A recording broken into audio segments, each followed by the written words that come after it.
Bonjour à toutes et à tous. Voici l'enregistrement audio des enseignements proposés par l'École spirituelle du Sésame lors de son cycle d'études consacré à la méditation de 6 grands conseils de cheminement donnés par les sages d'Orient et d'Occident. 6 conseils qui font partie d'une culture spirituelle universelle.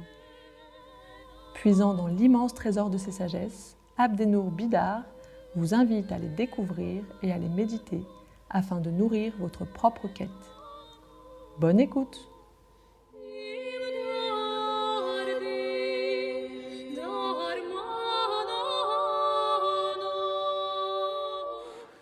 Bonjour à toutes, bonjour à tous, à chacune, chacun.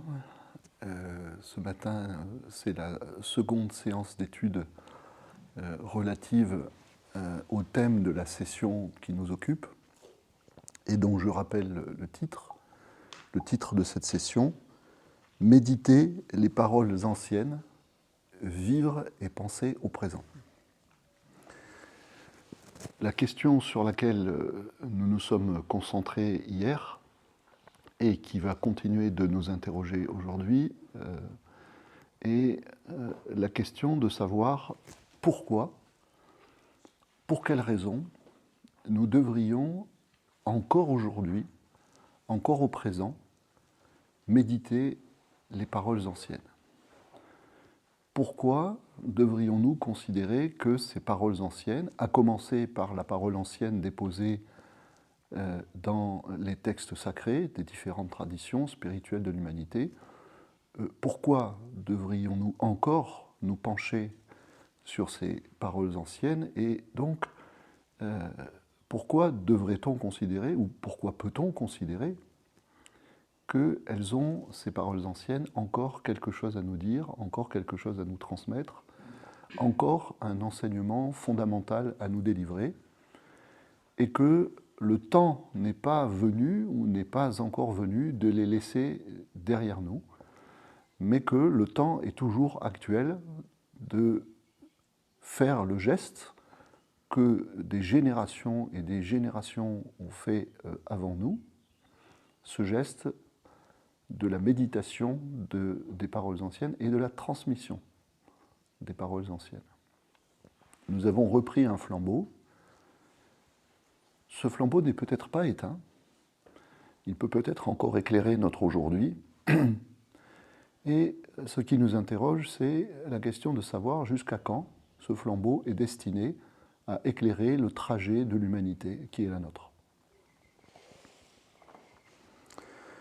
Une raison pour laquelle nous avons sans doute intérêt à méditer ces paroles anciennes encore aujourd'hui, une raison supplémentaire donc, outre les raisons que j'ai déjà mobilisées hier et que nous avons déjà examinées hier, une raison supplémentaire est que, et c'est ce sur quoi je vais vous proposer de commencer à réfléchir là tout de suite, est que si elles doivent nous accompagner, si elles sont légitimes à nous accompagner, à nous guider, donc à nous offrir toujours leur guidance, c'est qu'elles n'ont pas encore porté leurs fruits.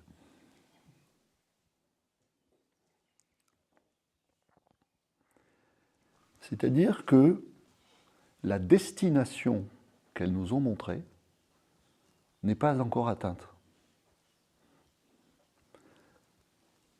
Cette destination, nous en avons parlé hier. Cette destination est l'éveil en l'être humain d'un état de conscience plus profond, plus clair, plus puissant de ce qu'est la vérité ou de ce qu'est la réalité.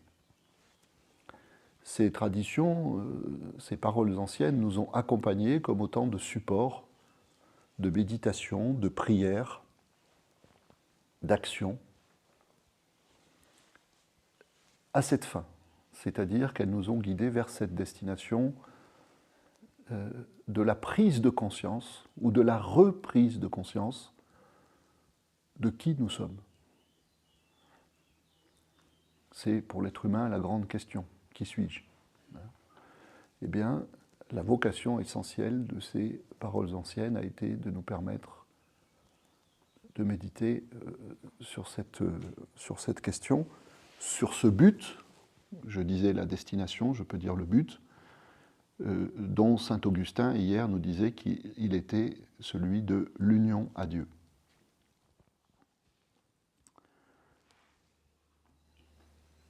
On n'est pas obligé de dire Dieu, on peut parler aussi de la rencontre ultime de soi, ou de la connaissance ultime de soi, de la connaissance de soi au-delà de soi, c'est-à-dire de la connaissance du soi divin en soi, au-delà de ce petit soi qu'est l'ego, le petit moi, qui se croit mortel et qui voudrait nous persuader que nous ne sommes que mortels.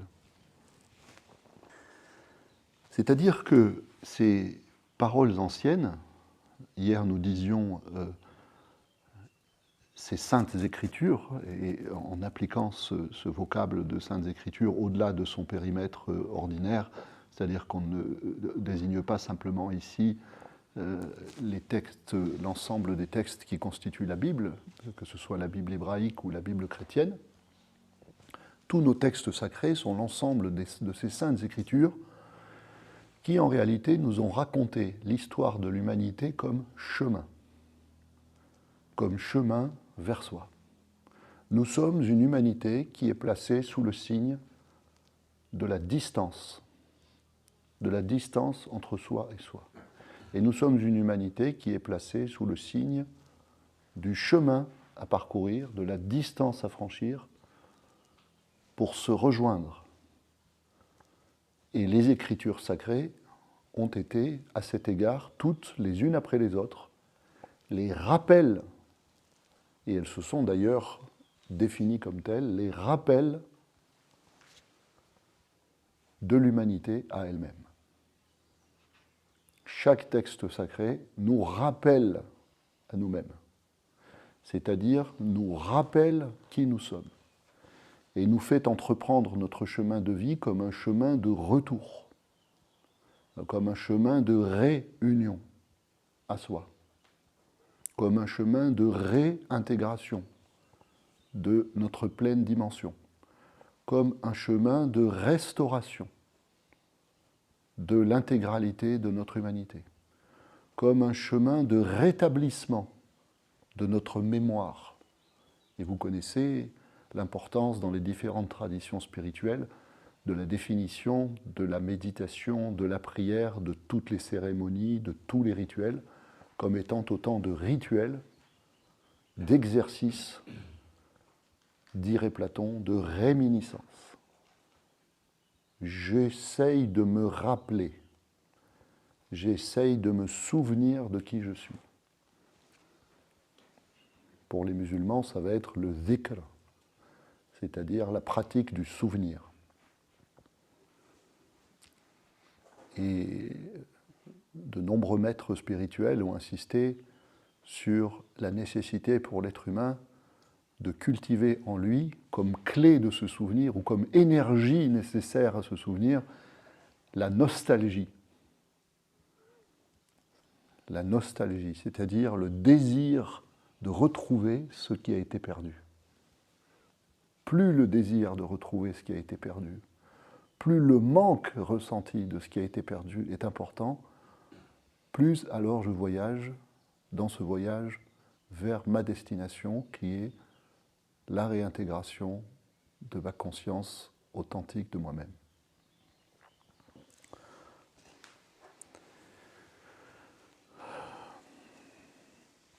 L'histoire de notre humanité est donc l'histoire d'un chemin. D'ailleurs, nos traditions spirituelles, dans toutes les langues de la Terre, s'appellent elles-mêmes des voies et des chemins. Depuis le Tao, qui dit de lui-même « la voie qui est une voie n'est pas la voie », jusqu'au Coran, qui, dernière révélation en date, nous enseigne qu'il y a ce qu'on appelle donc dans ce Coran un sirat al-mustaqim, c'est-à-dire une voie droite, c'est-à-dire une voie de retour. Le Coran rappelle le rappel. Le Coran répète le rappel. Bon. Alors,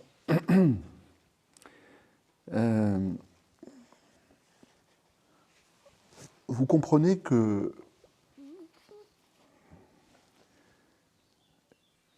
nous serons concernés, nous serons plus que concernés, nous serons convoqués par les paroles anciennes, aussi longtemps que la promesse qu'elles nous ont faite n'aura pas été remplie. Et elles se définissent, ces traditions anciennes, là aussi, de manière fondamentale, comme une promesse. Un texte sacré, pour notre humanité, c'est une promesse. C'est un texte qui nous fait une promesse. Et cette promesse est la suivante. Vous allez faire le trajet jusqu'au bout. Vous allez atteindre votre destination. Ça prendra le temps que ça prendra. Un jour de Dieu qui est comme 1000 ans. Vous vous souvenez de la citation que nous avons été chercher hier, la citation biblique ou évangélique. Vous voyez ? Mais elles nous ont fait cette promesse. Et donc, en réalité, nous avons rendez-vous avec les paroles anciennes aussi longtemps que la promesse n'est pas accomplie. Et regardez, j'y reviendrai tout à l'heure, à quel point nous nous sentons loin de l'accomplissement de la promesse.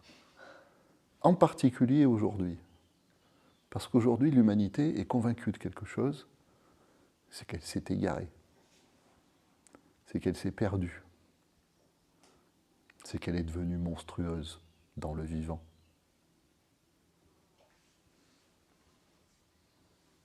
Une raison de plus de ne pas faire confiance aux sagesses anciennes. Qu'est-ce qu'elles nous ont raconté, ces sagesses anciennes? Elles nous ont raconté qu'on allait quelque part. Aujourd'hui, on n'en a plus besoin de ces sagesses. Elles nous ont raconté des sornettes, puisque de toute évidence, on ne va plus nulle part. On n'est plus que, comme disait Heidegger, que sur des chemins qui ne mènent nulle part. Notre civilisation mondiale est devenue anomique. Anomique, c'est-à-dire elle semble privée de tout but et aller davantage vers l'abîme de sa propre destruction et de la destruction de la planète que vers ce que les traditions anciennes appelaient l'apothéose. Vous savez ce que ça veut dire, l'apothéose? L'apothéose, ça veut dire la déification. C'est comme ça que parlaient les Grecs. C'est un mot qui a été repris par les Romains. La théologie chrétienne, elle a dit la théosis plutôt que l'apothéose, mais pour dire la même chose. C'est-à-dire pour nous dire que le trajet de cette humanité, à l'échelle personnelle et à l'échelle collective, c'est un trajet de déification.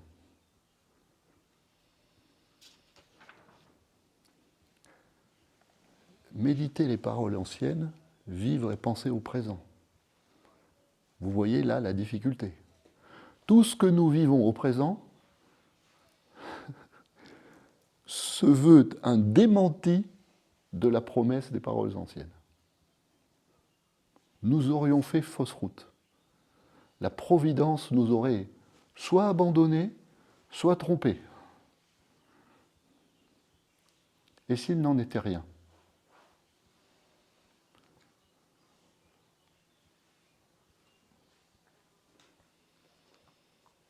Je vous pose ça comme une question, à chacun après pour lui de répondre.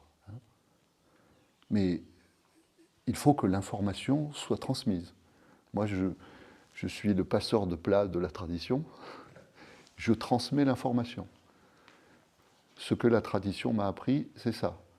C'est toi, l'être humain, fais confiance en la providence, ne perds jamais ta foi et ton espérance, tu es accompagné, tu es guidé, tu es sur le chemin. Et tant que tu ne seras pas arrivé au bout du chemin, le chemin devant tes pieds ne s'effacera pas. Et au moment même où tu penseras être dans la nuit noire, c'est-à-dire au moment de l'effacement de tous les chemins, tu seras encore sur le chemin. Et il est même possible que la fin du chemin, que tu interprètes comme un abandon, que tu vis comme un égarement, soit en réalité le signe que tu es peut-être plus près du but que tu ne le penses. Mais tu ne le sais pas. Voilà, si vous voulez, la difficulté aujourd'hui de méditer les paroles anciennes.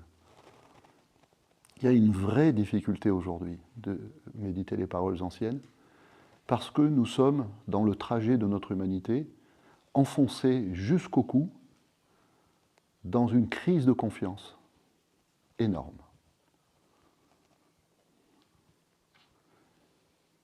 Et à partir de là, ces paroles anciennes nous posent la question de confiance. elle nous demande, est-ce que tu as encore confiance dans l'histoire sacrée que nous t'avons racontée? Tu penses que tu es sorti de cette histoire sacrée. Est-ce que tu es vraiment sorti de cette histoire sacrée? Ou est-ce que dans tout ce qui t'arrive aujourd'hui, qui te perturbe, qui t'angoisse, qui te désempare, qui t'indigne, qui te met en colère, parce que tu as le sentiment que l'humanité fait de toutes parts fausse route, est-ce que tout cela véritablement ne fait pas partie et ne fait plus partie de l'histoire sacrée et n'est pas une étape du chemin? Ou se pourrait-il, et voilà où est sollicitée notre méditation profonde, notre attention profonde, notre écoute profonde de l'heure qu'il est dans la civilisation humaine. Est-ce que peut-être notre attention profonde à ce qui se passe peut rassurer notre cœur, mettre notre cœur en paix, à partir de l'intuition et de la parole qui est « ne t'inquiète pas, tu es toujours sur le chemin ». Cela encore fait partie du chemin. Alors, ce que je voudrais faire ce matin, si vous voulez, c'est justement vous parler des paroles anciennes, comme des paroles qui nous ont raconté l'histoire sacrée de l'humanité, jusqu'à ce qui nous arrive aujourd'hui, c'est-à-dire tous les bouleversements de l'heure. J'aime bien pour cela, quand je médite là-dessus, ou que je fais méditer là-dessus, j'aime bien citer les premiers qui ont pris la parole et les derniers qui ont pris la parole. C'est-à-dire, j'aime bien citer la tradition des Védas, donc peut-être la plus ancienne de nos paroles anciennes. Et j'aime bien citer le Coran, qui est la plus jeune de nos paroles anciennes. Le Coran a été révélé à Mohammed, selon la foi musulmane, au 7e siècle de notre ère, c'est-à-dire hier matin, en réalité. Bon. J'aime bien citer ces deux textes parce que, enjambant les millénaires, ils se répondent pour nous raconter de façon complémentaire je dirais, à la fois le début et la fin de la grande histoire sacrée. Et il y a d'ailleurs entre la tradition hindoue et la tradition musulmane une complémentarité très étonnante. Que nous dit le Veda?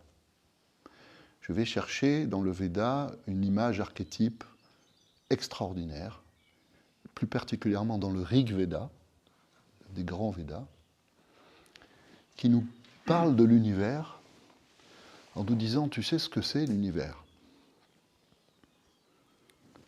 L'univers, c'est un œuf que le Veda appelle l'Hiranyagarbha. Cet œuf, l'Hiranyagarbha, le sanskrit emploie un terme qui signifie à la fois œuf et matrice. C'est l'œuf ou la matrice de l'univers. Et tout est né de cette matrice. Le Rig Veda dit « Au commencement surgit la semence ou l'œuf d'or, Hiranyagarbha. À sa naissance, il était le seul maître de toute créature. Il contenait et maintenait le ciel et la terre. » Grande image matricielle. Et le Rig Veda dit tout ce qui est né dans le cosmos a été porté en gestation matricielle dans cet œuf cosmique. Et tout ce que vous vivez, et tout ce que vous vivrez jusqu'à la consommation de l'existence de cette humanité, c'est le déploiement des possibilités qui sont contenues dans l'œuf cosmique. Et dans cet œuf cosmique, il va se passer quelque chose en particulier. C'est que de lui vont surgir des formes de vie toujours plus complexes, des formes de vie toujours plus conscientes, jusqu'à ce que naisse l'être humain. Qui est l'être humain dans le cosmos? L'être humain dans le cosmos, disent les Védas, c'est l'œil. La sagesse égyptienne dira d'ailleurs que les êtres humains sont nés des larmes de l'œil d'Atum, qu'on a appelé ensuite le dieu Ré. C'est-à-dire que dans ce cosmos et de cet œuf cosmique va naître une forme qui est une forme consciente d'elle-même et qui est consciente d'elle-même et de tout ce qui existe dans ce cosmos, non seulement comme surgi de l'œuf d'or originel, mais comme étant l'expression de ce qui transcende ce cosmos et qu'on a appelé le divin. Donc les Védas nous racontent la longue histoire non seulement de l'humanité, mais l'histoire de l'humanité dans l'histoire du cosmos, comme une série de naissances successives, de formes de vie toujours plus conscientes, c'est-à-dire toujours plus connaissantes de la nature divine du cosmos, de la nature divine, c'est-à-dire de la nature transcendante de la réalité. Voilà dans quoi nous inscrit cette tradition primordiale de l'Inde, cette tradition originelle. Si vous dites à un hindou un peu sage, le monde va mal, le monde court à sa perte, littéralement, il ne comprendra pas de quoi vous voulez parler.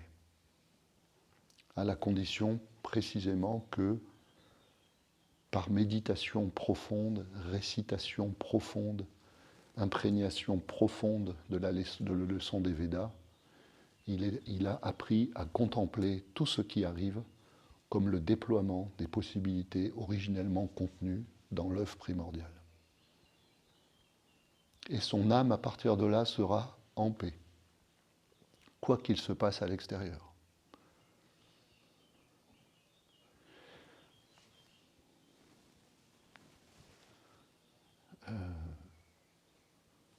Je passe au Coran. Je fais comme le petit poussé avec les... C'est le chaboté avec les bottes de 7 lieues. Oui, je chausse mes bottes de 7 lieues. Et après avoir cité ceux qui ont parlé en premier, je vais citer ceux qui ont parlé, peut-être pas en dernier, mais parmi les derniers. Donc le Coran. Le Coran nous prévient. C'est la dernière révélation, dit-on souvent. Bon, ça pourrait être discuté. Mais comme c'est la dernière révélation, d'une certaine façon, il est logique qu'elle nous parle beaucoup de la fin pour cette humanité, de la fin du chemin. Comme il est tout à fait normal que les Védas, qui sont une tradition primordiale, très très ancienne, nous parlent beaucoup du début. Donc les uns nous ont parlé de l'œuf, et les autres vont nous parler de l'Apocalypse. Comme la fin de la Bible nous parle de l'Apocalypse, bien entendu. Et le Coran est un livre très apocalyptique. Très, très, très apocalyptique. C'est saisissant. Ça peut même être effrayant. Mais ce qui est extraordinaire, c'est que le Coran nous parle de l'Apocalypse au sens profond du mot même d'Apocalypse, qui ne signifie pas catastrophe, mais qui signifie dévoilement.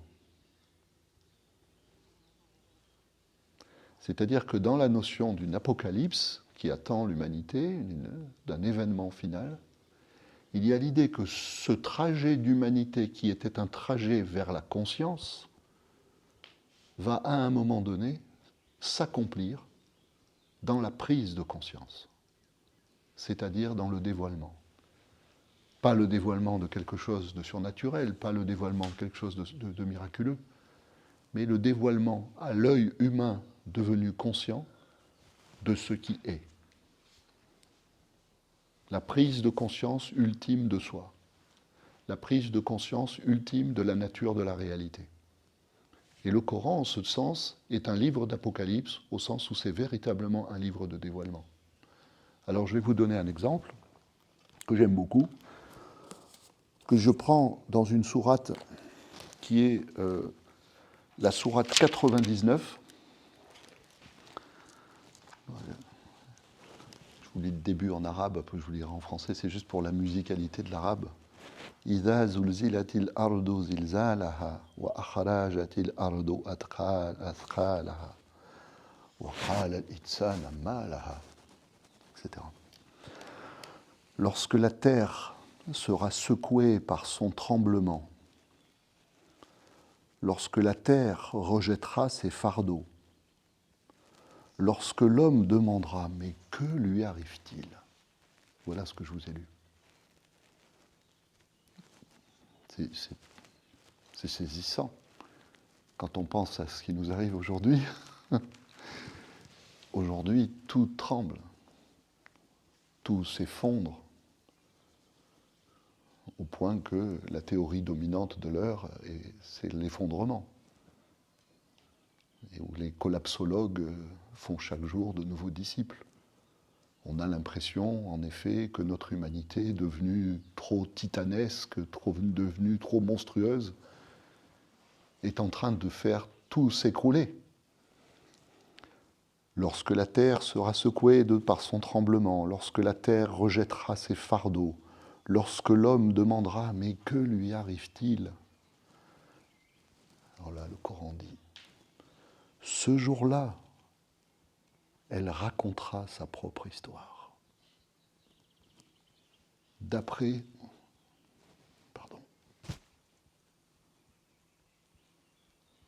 Ce jour-là, elle racontera sa propre histoire d'après ce que son Seigneur lui a révélé. Voilà la dimension de révélation. Pas de révélation au sens où un ange va descendre du ciel, mais au sens où le sens de l'histoire de la terre sera enfin apparent. Et justement au moment où nous pensions avoir perdu le fil de cette histoire. Ce que j'ai appelé tout à l'heure la conviction qui se développe beaucoup aujourd'hui que nous sommes sortis de la route, que l'histoire sacrée s'est arrêtée, que nous ne sommes plus sur le chemin. Le texte nous dit « Mais vous êtes fous !» Enfin, vous êtes vraiment des agités du bocal. Calmez-vous. Rassurez-vous. Tout est sous contrôle. Pas le vôtre, puisque vous avez perdu le contrôle, de toute évidence. Mais sous le contrôle de ce que nos paroles anciennes nous ont répété. Bon, au bout d'un moment, on a fini par l'oublier. Ce qu'on appelait la providence. La providence agit. La providence est agissante. La providence est seule aux manettes dans ce qui arrive. Ce jour-là, elle racontera sa propre histoire d'après ce que son Seigneur lui a révélé. Ce jour-là, les hommes surgiront par groupes pour que leurs actions soient connues. Écoutez bien ça. Pour que leurs actions soient connues. Celui qui aura fait le poids d'un atome de bien le verra. Celui qui a fait le poids d'un atome de mal le verra. C'est exprimé dans le langage de la morale religieuse toute la problématique initiatique de la conscience de soi et de la connaissance de soi et de la révélation de soi. C'est-à-dire qu'à ce moment-là, la conscience claire du bien, du mal, du vrai, du faux, du juste et de l'injuste, à ce moment-là, l'homme aura retrouvé cet état de conscience claire. L'illusion n'aura plus sur lui aucune prise. Jusque-là, c'est-à-dire aussi longtemps que la destination du chemin n'est pas atteinte, nous doutons du bien et du mal. Nous doutons perpétuellement, à l'échelle individuelle, à l'échelle collective, du juste et de l'injuste, du vrai et du faux. Nous tâtonnons entre des idéalisations du bien, entre des convictions sur le mal ou des ressentis sur le mal. Nous croyons à peu près pouvoir définir ce qu'est le bien, nous croyons pouvoir définir à peu près ce qu'est le mal. C'est quelque chose qui est variable selon les individus, c'est quelque chose qui est variable selon les cultures, selon les sociétés, dirait un ethnologue ou un anthropologue. C'est-à-dire qu'entre le bien et le mal, le chemin de l'humanité navigue à vue. Et là, ce qui est annoncé comme fin, c'est-à-dire comme destination et comme terminus de l'histoire sacrée de notre humanité, c'est un temps qui est enfin un temps de véritable lucidité, un temps de véritable discernement, c'est-à-dire en réalité un temps de véritable pleine conscience. Pleine conscience, évidemment, vous vous en doutez, bien au-delà de ce qu'on appelle aujourd'hui la pleine conscience. Parce que là, on a affaire à quelque chose qui est véritablement d'un autre ordre, qui est une vision claire de ce qui est, et une vision claire de ce qui n'est pas, c'est-à-dire un discernement parfait ou juste du réel et de l'illusion. Voilà. Donc,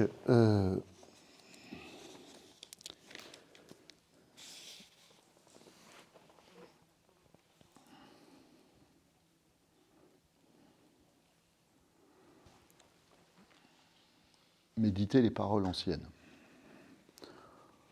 Pourquoi méditer les paroles anciennes ? Parce que et pourquoi méditer les paroles anciennes aujourd'hui, peut-être plus encore qu'avant, peut-être que non seulement elles sont actuelles, mais qu'elles n'ont jamais été plus actuelles, parce que nous avons perdu de vue ce qui est peut-être le renseignement essentiel, ou en tout cas ce qui est en elle un enseignement essentiel, c'est que nous sommes sur un trajet sacré, et que nous sommes dans le cours d'une histoire sacrée.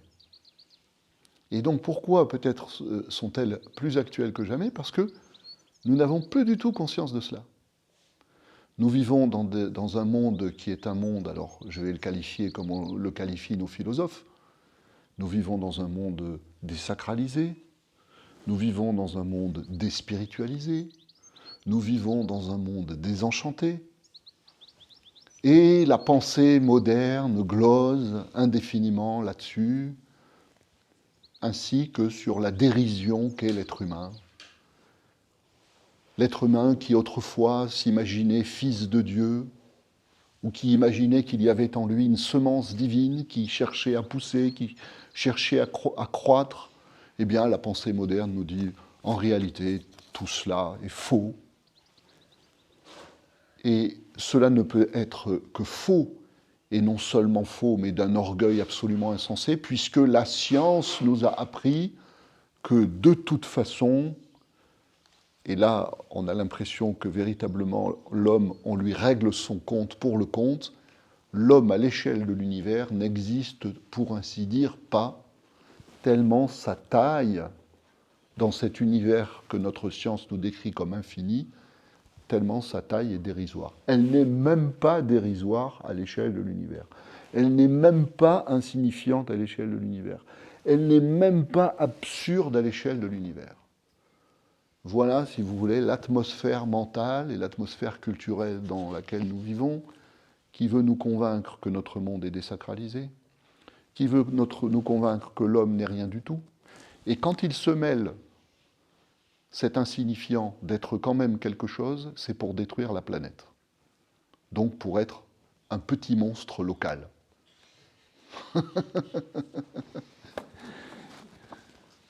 Et évidemment, à partir de là, l'anthropocène est un malheur. Qu'est-ce que c'est que l'anthropocène ? Vous savez, c'est ce concept qui fait fureur aujourd'hui, qui désigne ce moment où l'être humain, par sa science, par sa technologie, par son industrie, a acquis une puissance d'agir, en termes spinozistes, une puissance d'agir absolument considérable, démesurée, qu'il est devenu une espèce de titan sur la planète, qui évidemment ne maîtrise pas sa force et qui est devenu en réalité, c'est pour ça que je disais que l'anthropocène est un malheur, qui est devenu le fléau du vivant. Et il faudrait que nous redevenions à peu près un peuple premier pour avoir des chances de nous en sortir. Voilà le récit moderne. Le récit moderne, c'est ce que je vous disais, c'est le récit d'une sortie de route. Les paroles anciennes, si nous voulons les prendre au sérieux, nous disent que la sortie de route est impossible. Si vous pensez que vous êtes sorti de la route, c'est que vous manifestez, vous les êtres humains, l'orgueil luciférien, le pire qui soit. C'est-à-dire que vous pensez que vous êtes assez fort ou assez fou pour échapper à l'amour divin et à la guidance divine. Et que vous pouvez faire se produire dans l'univers quelque chose qui ne vient pas de Dieu, c'est-à-dire de ce divin qui est déposé d'abord en chacun d'entre vous et en chacune d'entre vous. Donc elle nous lance un avertissement dont nous devons tenir compte dans le temps présent. Moi, je suis un fils de la tradition. Moi, Abdenour Bidar, comme un certain nombre d'entre vous, j'ai été élevé dans l'islam, j'ai été élevé dans une culture religieuse qui m'a dit « le monde moderne fait fausse route ». Pourquoi le monde moderne fait fausse route? Parce qu'il est précisément, comme je l'ai dit tout à l'heure, déspiritualisé, désacralisé, il est devenu complètement profane, il ne fait plus de place à la dimension spirituelle, blablabla, blablabla. Et à partir de là, mon enfant, mon fils, ô fils de la tradition, il faut te préserver de ce monde. Faire en sorte que ce monde ne te contamine pas par sa désacralisation. Réfugie-toi dans le sein préservé de la tradition, là où il est préservé. Et ça a été le réflexe d'à peu près toutes les traditions face à la modernité. Vade retro Satanas. On monte sur ses ergots et on maintient. Dans un monde où tout part à volo, on maintient, on conserve. Regardez le récent conclave et les discussions autour de l'élection du nouveau pape. Vous avez un archétype de la situation spirituelle mondiale, c'est-à-dire du dilemme dans lequel aujourd'hui sont prises les consciences spirituelles du temps. Vous aviez d'un côté les progressistes et vous aviez de l'autre côté les conservateurs. Et la même scène se rejoue partout. Elle se rejoue dans le monde musulman, elle se rejoue en Inde, elle se rejoue dans tous les lieux où il y a cette question de ce que l'on doit faire de la tradition. Dans un temps où cette tradition donne l'impression de se déliter de tous les côtés. Et où, évidemment, face à ce délitement, apparaissent des conservatismes de plus en plus durs. Vous voyez, toutes les vagues néoconservatrices que vous pouvez observer dans le monde naissent de ce saisissement de l'âme spirituelle et de la conscience spirituelle qui est épouvanté par le fait que tout semble sur le point d'être perdu. Mais parce que ces consciences spirituelles sont très superficielles, de quoi ont-elles peur? Cela étant dit, est-ce que les consciences progressistes sont dans un meilleur état? Je n'en suis pas sûr. Parce que souvent, elles jettent le bébé avec l'eau du bain, comme on dit. Vous voyez? On peut se demander si dans leur désir de nouveauté, dans leur désir de renouvellement, dans leur désir de réforme, elles sont bien conscientes de l'histoire sacrée.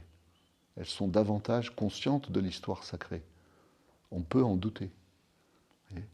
C'est-à-dire qu'aujourd'hui, véritablement, pour notre humanité, ces paroles anciennes, comme je le disais, nous posent une question de confiance et nous posent la question très difficile de savoir ce qui demande à être conservé et ce qui ne peut pas, ne doit pas être conservé. Alors, ce que je voulais vous dire ce matin, c'est un peu comme c'était qui? C'était le pape, c'était Jean-Paul II qui avait dit ça. N'ayez pas peur. C'est pas une boutade, au sens où nous, comme tous nos frères et sœurs humains aujourd'hui, on est très ébranlés par ce qui nous arrive. Les uns, en attendant l'effondrement extérieur, se sont à peu près effondrés intérieurement,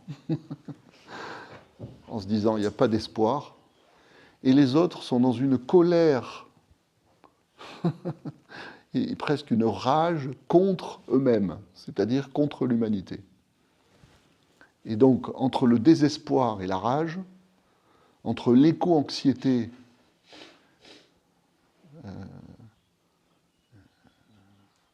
et cette même colère, est-ce que la leçon des sagesses anciennes est méditée? Non. Elle est complètement oubliée. Alors, ce que je voulais vous dire ce matin, c'est que la proposition de ces sagesses, c'est de considérer que l'histoire sacrée de notre humanité continue, que notre trajet vers l'apothéose, c'est-à-dire vers la déification, continue, et qu'à partir de là, dans le temps présent, qui est si effrayant et qui est si déstabilisant, il est particulièrement crucial que nous prenions bien soin de notre orientation intérieure. Quand je dis que nous prenions bien soin de notre orientation intérieure, c'est-à-dire que, comme toujours dans les temps d'épreuve, comme toujours dans les temps de péril, que nous ne nous laissions pas distraire.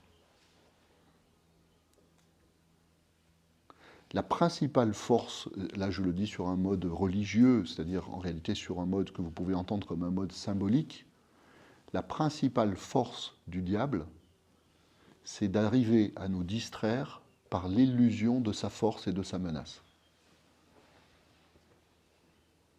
Le diable, en réalité, symbolisant ici les forces centrifuges qui nous dispersent, alors que nous faisons un effort qui est un effort d'unification. Des forces qui nous attirent à l'extérieur, alors que nous avons à faire un effort qui est d'abord un effort à l'intérieur. Des forces qui veulent nous persuader du mal. Nous persuader du mal. La modernité a inventé la notion, je ne sais plus quelle est, je pense qu'il est possible que ça vienne d'Hannah Arendt, je ne suis pas sûr, à vérifier, la notion de mal radical. Oui, c'est Hannah Arendt. C'est-à-dire que notre humanité a oublié à ce point qu'elle continuait son chemin sur le trajet sacré, qu'elle a cru qu'elle était livrée au mal. Et ayant cru qu'elle était livrée au mal, elle a donné naissance au mal dans des proportions sans précédent. Et regardez le spectacle que nous a donné cette modernité jusqu'à cette monstruosité dont je parlais tout à l'heure, d'un être humain qui détruit la nature, etc. Si nous avions gardé notre orientation intérieure, si nous avions été assez nombreux à garder notre orientation intérieure, j'aurais presque envie de dire rien de tout cela ne serait arrivé. En même temps, il fallait probablement que tout cela arrive.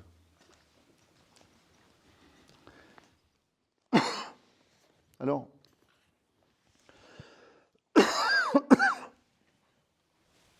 merci.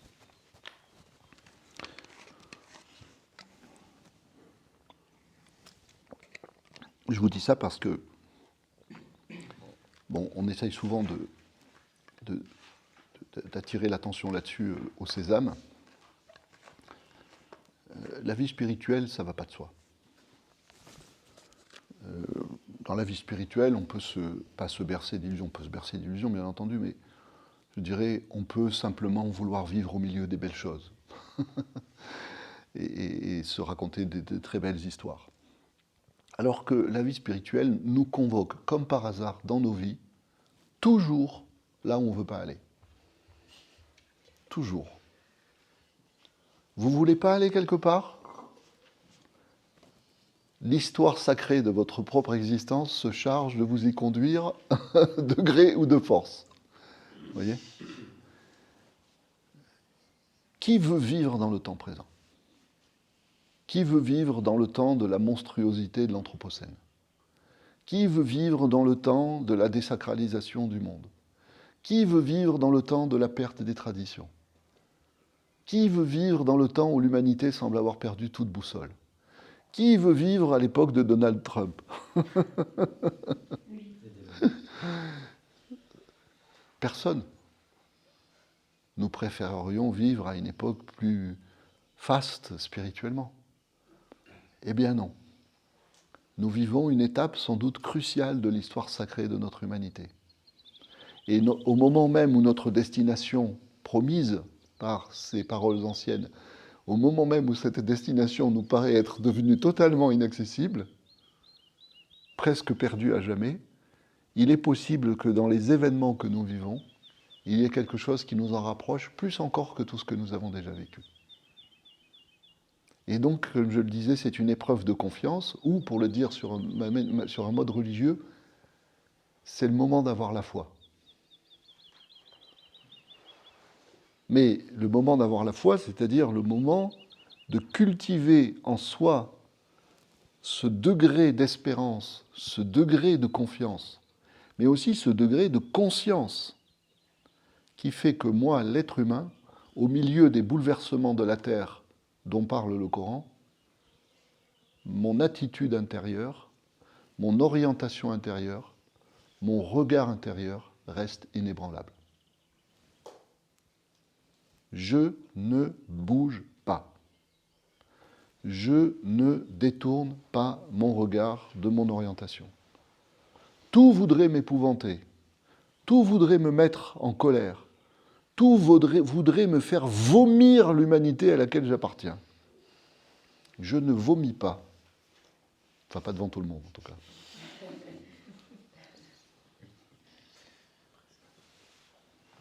Ce que nous vivons est une épreuve de vérité pour notre foi.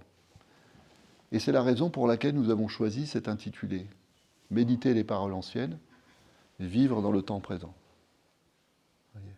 Vivre dans le temps présent est une telle épreuve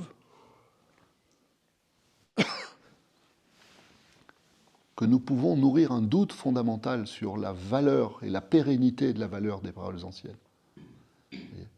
Eh bien, voilà le rendez-vous qui est le nôtre aujourd'hui. Sans minimiser les problèmes du monde, sans renoncer à s'engager pour remédier aux problèmes du monde, sans renoncer, comme je l'ai dit dans les tisserands, à être ces tisserands qui essayent de réparer un peu le tissu déchiré du monde, qui essayent de réparer le tissu entre soi et soi, le tissu entre l'autre et soi, le tissu entre la nature et l'homme, le tissu des sociétés humaines qui sont aussi si déchirées, le tissu avec notre humanité dont certains nous prédisent la fin en nous disant que ça y est, demain l'intelligence artificielle s'apprête à nous remplacer au sommet de l'échelle de l'évolution. Nous vivons dans un temps qui est un temps d'immense désordre, d'immense déséquilibre, d'immenses et d'irrémédiables pertes. Il y a beaucoup de choses que nous ne retrouverons jamais. Nous vivons, pour notre condition humaine aussi, à l'orée d'immenses mutations.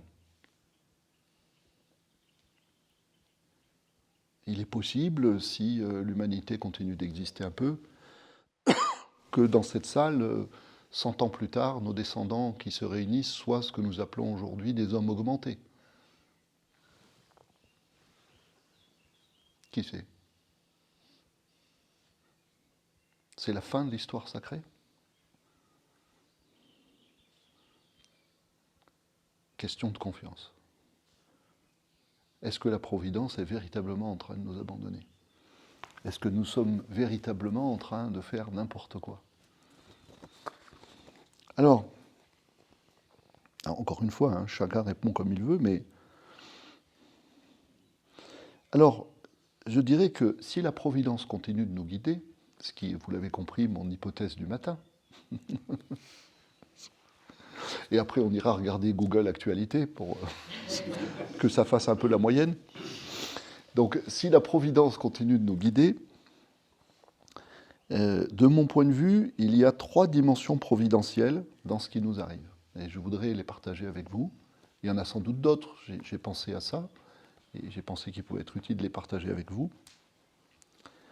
La première est relative à un phénomène du temps présent que j'ai évoqué déjà, qui est, pour le dire de la manière la plus commune, la plus habituelle, la déspiritualisation du monde humain, la désacralisation du monde.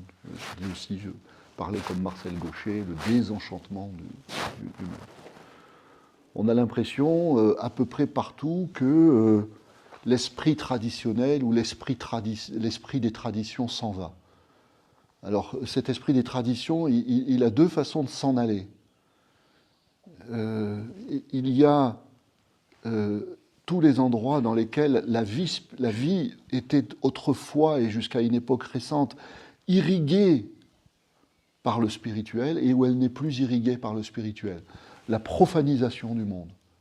On a oublié la tradition, on a oublié la religion, on a oublié les rites, on a oublié les cérémonies, on a oublié les sacrements. Et on vit une existence qui est devenue complètement horizontale. Première façon pour la tradition de se perdre. Deuxième façon pour la tradition aujourd'hui de se perdre, la rigidification de la lettre, qui est une autre façon pour l'esprit de s'envoler ou de mourir étouffé. C'est-à-dire qu'on voit, à l'inverse, dans beaucoup de religions, la façon dont les choses se crispent. Moi, je suis musulman et je vois en pleurant chaque jour la bêtise du fondamentalisme religieux qui impose une religion qui, à force d'être une religion totale, c'est-à-dire qui veut tout diriger, devient une religion totalitaire. C'est ce que Paul Ricoeur, le philosophe français, appelait le faux pas du total au totalitaire. J'aime beaucoup cette expression. Bon. Et nous, les musulmans, eh bien, nous ne sommes pas évidemment les seuls de notre espèce, les seuls dans notre cas.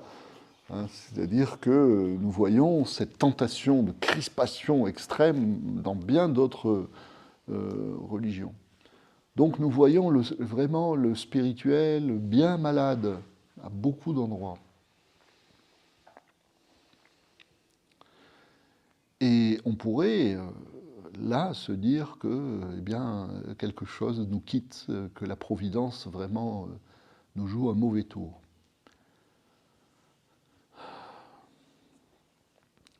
Mais comme le disait, vous connaissez cette phrase célèbre de Hölderlin qui disait « Là où est le péril, croît aussi ce qui sauve ».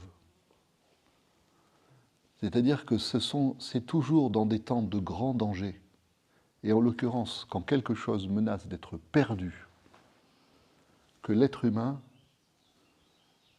se pose la question essentielle de l'essentiel, c'est-à-dire la question, au milieu de tout ce qui se perd, de ce qui ne doit surtout pas être perdu. Et comme par hasard aujourd'hui, qu'est-ce que nous observons aussi du côté spirituel, dans ce temps de déspiritualisation et de désacralisation, beaucoup d'efforts pour essayer de conserver non pas tout de la tradition, non pas en se crispant sur la tradition, mais pour essayer de conserver ce qu'elle nous a transmis d'essentiel. C'est-à-dire pour essayer de conserver l'essentiel ou l'essence des paroles anciennes. Et c'est exactement une des raisons pour lesquelles nous avons ouvert le Sésame, comme un de ces lieux dans lesquels il ne s'agit pas de dire qu'on va parler de toutes les traditions et de tout rapporter, de tout ce que nous ont dit les traditions spirituelles de l'humanité. Bon, d'abord, ce serait infaisable quantitativement, mais là n'est pas l'objet. L'objet est précisément, dans un temps où nous sommes menacés de tout perdre, de nos héritages,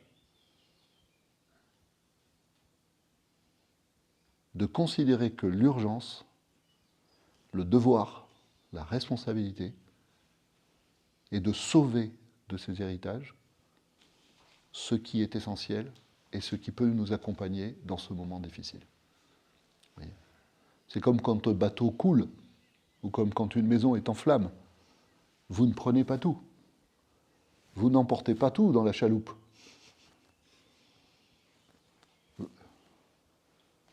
Vous prenez l'essentiel, ce qui est absolument vital. Et donc, si vous voulez, à quelque chose, malheur est toujours bon, nous vivons un temps où tout ce qui avait structuré nos existences personnelles et collectives dans toutes les civilisations, grâce aux paroles anciennes, à la sagesse des paroles anciennes, tout cet édifice est en train de s'écrouler. C'est les bouleversements que décrit le Coran. Le Coran dit les montagnes se mettent en marche, dans d'autres versets, les montagnes se mettent en marche et elles tombent en poussière. Qu'est-ce que c'est les montagnes qui tombent en poussière ? Ce sont toutes les institutions, pas seulement religieuses, qui structuraient l'existence de l'humanité. Voilà le grand bouleversement de l'heure. Qu'est-ce qu'on fait dans ces cas-là ? Dans ces cas-là, en quel sens la Providence continue de nous accompagner ? La Providence nous met dans la nécessité de nous recentrer sur l'essentiel, de nous ressouvenir de l'essentiel. Et d'abord, cet essentiel, écoutez bien, qu'on emporte avec soi en situation de grande détresse ou en situation de grand danger. Vous savez pourquoi on l'emporte avec soi ? Parce que cet essentiel, il est en soi. Je n'ai pas besoin de prendre quelque chose dans mes mains. La situation contemporaine est telle que presque, si je prends quelque chose entre mes mains, ça va être comme du sable qui file entre mes doigts. Qu'est-ce qui me reste ? Rien ? Si ? Ce que je n'ai pas besoin de prendre dans les mains, c'est-à-dire à l'extérieur de moi. Ce que j'emporte avec moi parce que c'est mon propre cœur.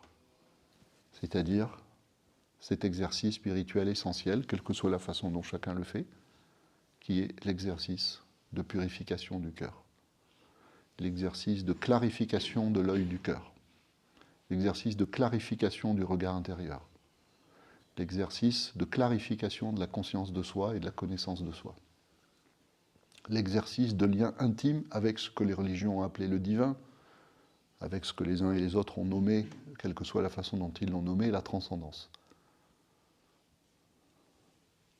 Voilà ce qui me reste.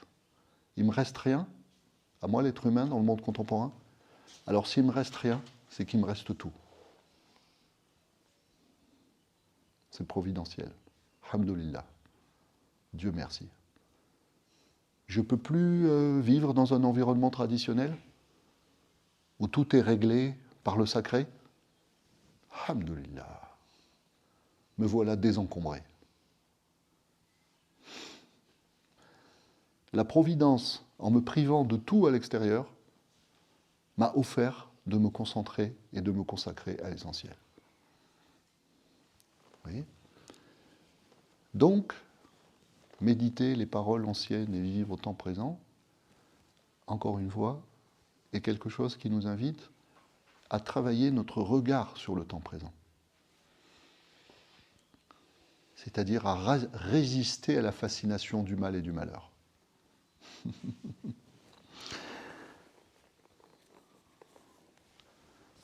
Ça me fait penser à Jésus qui marche avec ses disciples. Je ne sais plus où c'est dans l'Évangile, dans lequel des 4 grands évangiles. Toi, tu vas me le dire, Sébastien. Tu sais, il passe à côté d'une charogne. Et les disciples disent « Oh, qu'est-ce qu'elle pue, cette charogne ?» Et le Christ la regarde et dit « Regardez comme elle a les dents blanches. » C'est où ça ? Ça m'est revenu comme ça ? Un apocryphe. Alors, ça doit être un apocryphe. Voilà. J'espère que c'est pas moi qui l'ai inventé un jour. Mais j'aime beaucoup cette histoire parce que finalement, on est dans cette situation aujourd'hui. C'est-à-dire, qu'est-ce qui reste ? Il reste le squelette. Tout le reste s'est décomposé. Et les disciples voient que ce qui se décompose et le malheur de ce qui se décompose. Ça pue, c'est horrible. Vous voyez ? Et nous vivons dans un monde où tout se décompose. Vous voyez ? C'est extraordinaire. Parce qu'enfin, le squelette apparaît. Le squelette, symboliquement, c'est l'essence, l'essentiel. Ça y est, l'essentiel est dénudé. On est délivré de la forme. Voyez. Donc comment est-ce que moi, l'être humain, dans mon ancrage spirituel, j'ai un ancrage spirituel dans une école de sagesse, j'ai un ancrage spirituel dans une religion, j'ai un ancrage spirituel quel qu'il soit. Où est le squelette? Où est la dent blanche? Sur quelle île essentielle de ma vie spirituelle je dois me retirer? Intérieurement. Extérieurement, je m'engage dans le monde, je fais ma part. Des affaires du monde, des préoccupations du monde, des malheurs du monde, etc. Vous voyez? C'est providentiel. Ensuite, nous voyons, donc deuxième élément, c'est-à-dire deuxième, de mon point de vue, dimension providentielle de ce qui nous arrive. Je vous le disais, nous sommes plus qu'épouvantés. Si j'étais le patron, vous vous souvenez de ce patron de la COP 21 ou de la COP je ne sais plus combien en Afrique du Sud qui s'était mis à pleurer au moment où il rend public les résultats de la COP, c'est-à-dire les non-résultats de cette énième conférence sur le climat, parce qu'une fois de plus, la montagne a accouché d'une souris et les impératifs écologiques ont été rattrapés par les nécessités économiques, géopolitiques, etc. Donc je devrais pleurer comme cet homme suprêmement conscient que, alors même que tout est déjà trop tard, d'une certaine façon, eh bien, l'humanité continue de danser inconsciente au bord de l'abîme. Mais moi, je suis un homme traditionnel. Je ne vois pas de motif d'inquiétude. Alors, dire ça aujourd'hui, si j'étais Bernard Stiegler, je dirais c'est un peu disruptif. Si j'étais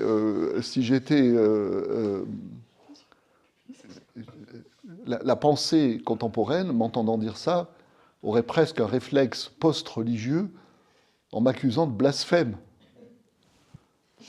Tu n'as pas le droit de ne pas t'inquiéter. C'est un scandale. Bon, eh bien, personnellement, je suis désolé, mais je ne participe pas à cette inquiétude. Ce qui ne m'empêche pas d'agir, ce qui ne m'empêche pas de me soucier. Mais pour moi, m'inquiéter voudrait dire que j'ai abandonné ma confiance fondamentale et que je ne vois plus la providence et que je ne crois plus en la providence. Je ne sais pas faire.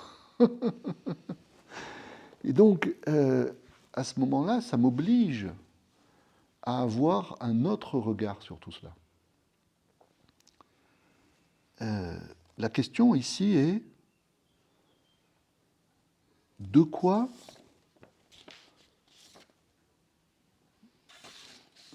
nous parle la catastrophe?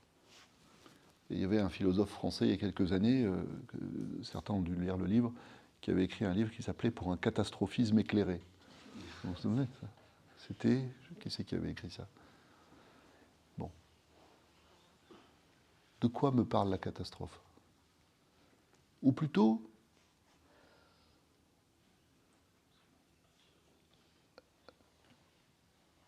s'il y a une catastrophe, si je suis au pied du mur, moi l'être humain, ou si nous sommes au pied du mur, nous, l'humanité aujourd'hui, et s'il y a là-dedans quelque chose de providentiel, alors nous sommes convoqués par quelque chose dans cette catastrophe. Et plusieurs grands penseurs traditionnels, vivant au présent, ont médité là-dessus. Et l'un d'entre eux, que je vais vous citer, que j'aime beaucoup, nous a donné quelques éléments de réponse. Je pense à Sri Aurobindo. Je ne sais pas si vous connaissez Aurobindo. Donc Aurobindo, un sage indien qui a vécu au milieu du XXe siècle,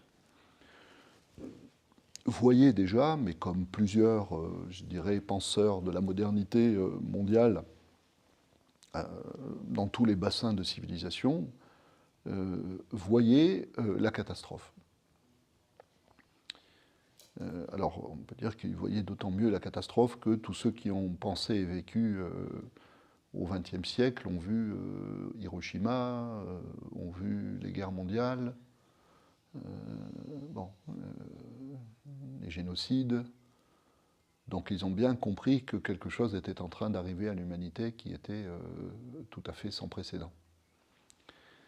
Et Sri Aurobindo, qui est véritablement un homme de la tradition, sait au fond de lui qu'il y a là quelque chose qui est providentiel. Contre toute attente, je dirais, et contre toute apparence. Et il dit, qu'est-ce qui nous arrive? Il pose la question, qu'est-ce qui nous arrive? Par exemple, dans un livre que j'aime beaucoup, qui est Le cycle humain. Aurobindo dit « L'humanité traverse à l'heure actuelle une crise évolutive qui, secrètement, recèle le choix de sa destinée.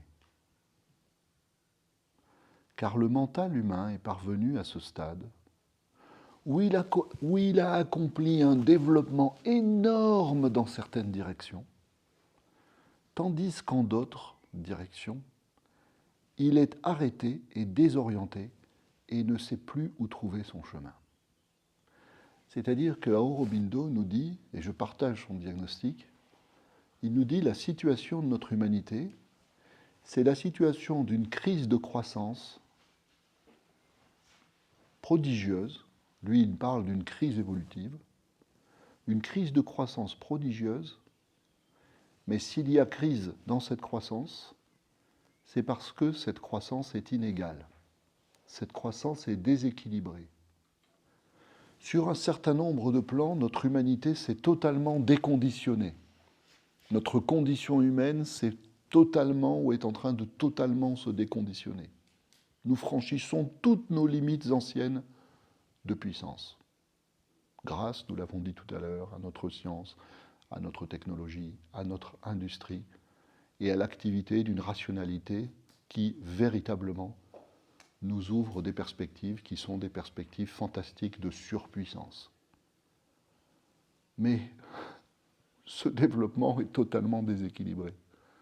C'est-à-dire que nous n'avons pas de conscience à la mesure de cette puissance. Nous sommes engagés dans un progrès, et on peut mettre le terme de progrès entre 1000 guillemets, qui est un progrès de puissance. Mais si nous voulons que ce progrès de puissance ne soit pas un progrès qui détruise totalement notre espèce et le vivant, il faut nécessairement que ce progrès de puissance s'accompagne maintenant, sous peine de vie ou de mort, d'un progrès de conscience. Et voilà la providence. La providence, c'est de ne pas avoir le choix. La providence, c'est de La providence, c'est de ne plus avoir le choix. Et si j'étais l'Ecclésiaste, je dirais, bon, tout va bien. C'est-à-dire, comme le dit l'Ecclésiaste, rien de nouveau sous le soleil. Ah si. Situation sans précédent.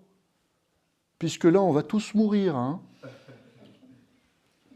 Mais l'Ecclésiaste dirait, mais tu connais l'histoire de l'humanité ?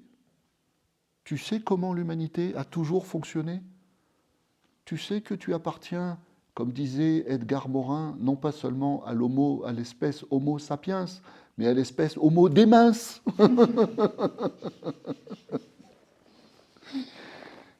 Qui c'est l'Homo demens ? C'est moi, l'être humain. Il y a quelque chose qu'il ne faut surtout pas faire ? Je vais le faire. Il y a un risque à ne surtout pas prendre ? Je vais le prendre. On m'a mis en garde contre le fait qu'il ne fallait surtout pas aller trop loin. Je vais aller trop loin. L'être humain, c'est Prométhée déchaîné, depuis toujours. C'est celui qui veut voler le feu aux dieux. C'est Icare qui se fait des ailes pour voler jusqu'au soleil. L'être humain, c'est l'inconscience créatrice. C'est la folie du risque de la mort vers la vie. Si vous voulez un humain sage, autant prendre un humain mort.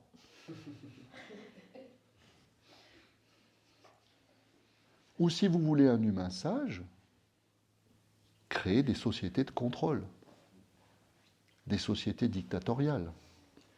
Comme disait Jean-Jacques Rousseau dans Du contrat social, on n'a jamais été aussi tranquille que dans un cachot. Vous voyez ? Donc oui, en effet, nous avons fait absolument n'importe quoi. C'est formidable. Je pousse le bouchon, pardon. C'est-à-dire qu'en réalité, nous nous sommes mis dans une situation de non-retour où le saut de conscience est indispensable. Et si nous ne nous étions pas mis dans une situation de non-retour, étant donné la loi de notre humanité, qui est la loi de toujours aller au mauvais endroit pour finalement arriver au bon endroit, parce qu'Ulysse n'arrive jamais à Ithaque ou ne revient jamais à Ithaque d'un coup, voyez, eh bien, si nous n'avions pas fait n'importe quoi, l'histoire sacrée, là, véritablement, se serait arrêtée. Une dimension essentielle de l'histoire sacrée de notre humanité, c'est que méthodiquement, régulièrement, en toute inconscience de cause, nous avons fait n'importe quoi. Pourquoi ? Nous avons fait n'importe quoi parce que l'être humain a besoin d'avoir le couteau sous la gorge pour réagir. Et c'est pareil dans notre vie spirituelle. Est-ce que vous voulez vous consacrer à la vie spirituelle, individuellement, personnellement, si vous n'êtes pas en état de détresse intérieure ? Ce que nous appelait hier l'appel au secours. L'humanité, à toutes les échelles, dans tous les domaines, a besoin de la détresse. Et elle n'aime pas la détresse. Elle ne veut pas souffrir. Elle voudrait que le bien arrive par le bien. Quelle naïveté. Le Tao nous disait, les hommes voient le bien. Les hommes veulent le bien. Au moment fixé pour le bien, voici le mal. Pas de peau. Mais si, providence. Providence parce que, précisément, à ce moment-là, enfin, nous n'avons plus le choix. Et en ce sens-là, Aurobindo dit, c'est très simple ce qu'il dit. Il dit, je le cite, « L'homme ne peut plus désormais supporter le développement gigantesque de la vie extérieure sans un changement intérieur. »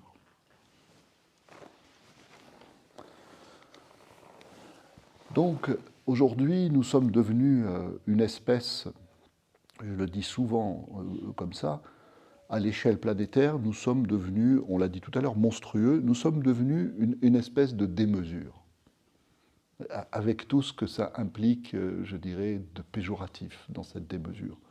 Nous ne maîtrisons pas notre force, nous ne contrôlons pas notre développement, etc., etc. Et c'est là que la méditation des paroles anciennes est plus actuelle que jamais. Pourquoi ? Parce qu'elles nous interrogent, elles nous disent, dans ce moment-là de démesure, où en es-tu de ton chemin spirituel ? Où en es-tu de ton histoire sacrée ? Et comment vas-tu faire pour puiser en nous la dernière leçon ? Nous devons nous retourner une dernière fois vers ces paroles anciennes. C'est peut-être la dernière leçon. La dernière leçon, c'est, mais je pose ça comme une question, c'est quelle sagesse vas-tu trouver pour le temps présent qui soit à la mesure de ta démesure ? Tu es devenu le titan de l'Anthropocène. Ce monstre fléau qui déséquilibre tout, qui perturbe tout, qui empoisonne tout, qui intoxique tout, qui n'écoute que sa cupidité, etc., etc. Tous les procès que nous connaissons, qui sont faits tout le temps. par tous nos penseurs, justement qui ne sont pas des penseurs. C'est-à-dire que nos penseurs ne sont capables que de nous accabler par la liste toujours allongée de nos monstruosités et de ce que nous infligeons à la nature. C'est pas ça un penseur. C'est pas ça un sage. C'est pas ça un Socrate. C'est pas ça un Ibn Arabi. C'est pas ça un Shankara. Un penseur, c'est quelqu'un qui ne perd jamais le fil. C'est-à-dire, c'est quelqu'un qui continue de viser sereinement, en paix, et de faire viser sereinement l'action imperturbable de la Providence. Donc c'est quelqu'un qui est là pour nous rappeler, et je pense que ce quelqu'un demande à être intériorisé. Hein, la dernière session, ce sera fréquenter les sages, ou fréquenter les maîtres, fréquenter les sages, et devenir son propre maître. Et c'est ça l'enjeu aujourd'hui. L'enjeu aujourd'hui, c'est d'intérioriser les leçons des paroles anciennes, de telle sorte que nous puissions nous-mêmes, par nous-mêmes, chacun d'entre nous, sans avoir besoin d'un maître extérieur, garder notre cap, qui est notre cap de confiance, de foi, d'espérance et de gratitude à la Providence. L'exercice ici de la méditation, c'est d'aller lire les actualités, de revenir dans la salle de méditation alors qu'on a lu des horreurs et de dire merci mon Dieu. Il ne pouvait pas nous arriver mieux. Parce que désormais, notre humanité est obligée d'entendre la leçon. Et à ce moment-là, l'esprit du doute va nous rattraper. Nous dire, mais il est possible que l'humanité n'y arrive pas. Il est possible qu'elle ne se ressaisisse pas à temps. Il est possible que ce soit trop tard. Épreuve initiatique. Épreuve intérieure. D'où vient ce doute? D'où vient cette peur? D'où vient cette angoisse? Du fait que, en nous, la confiance en la Providence ne s'est pas suffisamment installée. C'est la proposition des paroles anciennes. À chacun de se déterminer par rapport à ça, évidemment. C'est-à-dire que tout un chacun, l'une ou l'un d'entre nous, peut considérer qu'il y a vraiment, dans ce qui nous arrive, pour notre espèce, un risque de mort.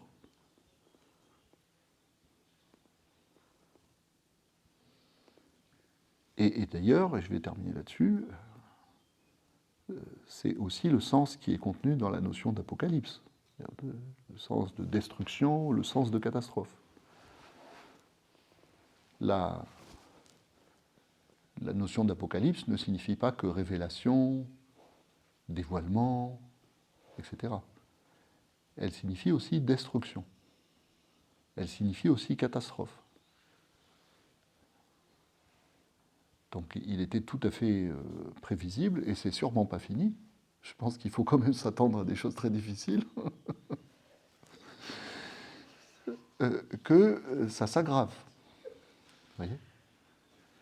Mais là encore, les paroles anciennes nous demandent de méditer. Et elles nous posent une question. Qu'est-ce qui est détruit ? Et la réponse des paroles anciennes est simple. Ce qui est détruit, c'est l'illusion. Chaque âme qui a fait ne serait-ce que le poids d'un atome de bien le verra, chaque âme qui a fait ne serait-ce que le poids d'un atome de mal le verra. C'est la destruction de l'illusion. Voilà. Ça ne veut pas dire qu'il faut arrêter de faire son tri sélectif et participer allègrement à la destruction générale du vivant. Pas du tout. Il faut distinguer les deux plans. Sur le plan extérieur, on agit. Sur le plan extérieur, on essaye de réparer, etc. Mais avec quel cœur va-t-on réparer ? Avec quel cœur va-t-on agir ? Avec quel cœur va-t-on s'engager ? Avec un cœur désespéré ou avec un cœur confiant ? Avec un cœur ignorant ou avec un cœur conscient ? Vous voyez ? Et à partir de là, je dirais, pour nous qui sommes des générations de transition sans doute, Eh bien, quelle est notre chance de faire partie un peu déjà de l'humanité d'après? C'est-à-dire de l'humanité qui vient après notre humanité qui a fait son chemin. De l'humanité qui a vécu le chemin du retour de l'illusion vers la conscience ou vers la vérité. Plus je vais me convaincre du mal, plus je vais être retenu en arrière, c'est-à-dire du côté de ce qui doit disparaître. Plus je vais me rendre mortel avec tout ce qui doit mourir. Plus je vais m'enfermer dans l'illusion et disparaître avec l'illusion. Voyez ? Donc comment est-ce que je vais être un de ceux qui transportent dans leur cœur d'une humanité à une autre, comme Noé dans son arche, cette confiance et cette conscience, voyez, pour le chemin qui va commencer ensuite. À présent que, de toute évidence, les chemins qui nous ont accompagnés, il y a quelque chose qui est en train de se terminer. Voyez ? Donc quelle est aujourd'hui leur dernière leçon? Voilà ce à quoi je voulais vous inviter à méditer ce matin.